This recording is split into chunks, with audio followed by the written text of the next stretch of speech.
एक हदीस मेरा दिल करता है आपको याद हो जाए। मुस्तदरक लिल हाकम में हदीस है। हज़रत अनस बिन मालिक रदी अल्लाह ताला अन्हु फरमाते हैं, एक भाई हुजूर की बारगाह में बैठा रहता था।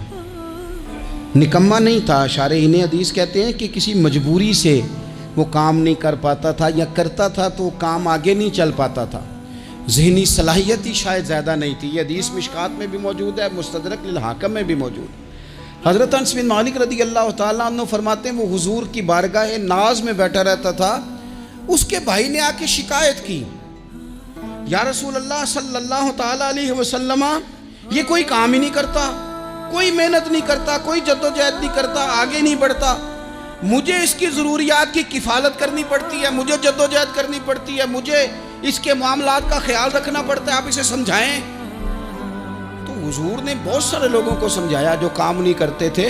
हमें सियासता में वो हदीस भी मिलती है जिस बंदे को नबी पाक सल्लल्लाहु अलैहि वसल्लम कहा था कि तेरे पास जो भी घर में है ला, तो वो प्याला और कंबल लाए थे। हुजूर ने बेच के कहा था जा कुल्हाड़ा खरीद के ला और लकड़ियाँ काट के तो बेच के अपना और अपने घर वालों का पेट पाल। ये सारी बातें अपनी जगह पर यहाँ नबी पाक ने एक रूहानी मसले का हल भी बताया।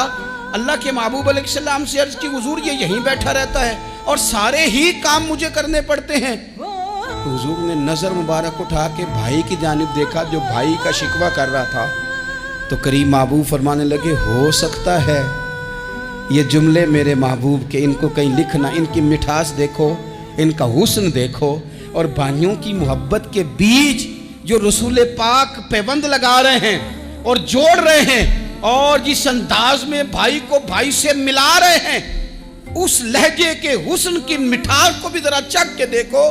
हुजूर फरमाने लगे, हो सकता है रब तुम्हें जो रिस्क दे रहा है वो इसी भाई की वजह से दे रहा है।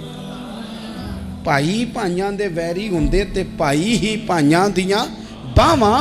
ओ भाई हो सकता है इसकी वजह से तुझे मिल रहा हो, इसकी वजह से। वो दरवाजे न बंद करें जिन दरवाज़ों की बरकत से रोज़ी आती है। कभी भी वो काम ना करें जिन कामों की अगर आपको कल तक बरकत थी, कल तक काम ठीक चल रहा था, कल तक निज़ाम बेहतर था, और आज आपको महसूस होता है कि कहीं कमज़ोरी आ गई है, कहीं हालात उस तरह के नहीं रहे, तो फिर आप गौर करें कहीं ऐसा तो नहीं किसी गरीब का आपके घर से रिस्क जाता था और आपने बंद कर दिया, किसी की मदद होती थी आपने बंद कर दी, किसी के साथ शफकत होती थी आपने बंद कर दी, कोई शख्स आपकी वजह से तसल्ली में था और फिर आपने उसे तकलीफ़ में डाल दिया। अल्लाह के महबूब ने फरमाया, तुम्हारे कमज़ोरों की वजह से तुम्हें रिस्क दिया जाता है, तुम्हारे ज़ईफ़ों की वजह से तुम्हें रिस्क दिया जाता है। तुमने तो एक बंदा ये कह के निकाल दिया कि जा तेरी तनख्वाह मैं नहीं दे सकता, लेकिन क्या पता कि उसकी तनख्वाह की वजह से ही बाकी सारा कुछ भी आता हो, क्या पता कि उसी के सबब से अल्लाह इनाम फरमाता हो। लिहाजा इन रूहानी मसाइल का भी थोड़ा सा ख्याल करें।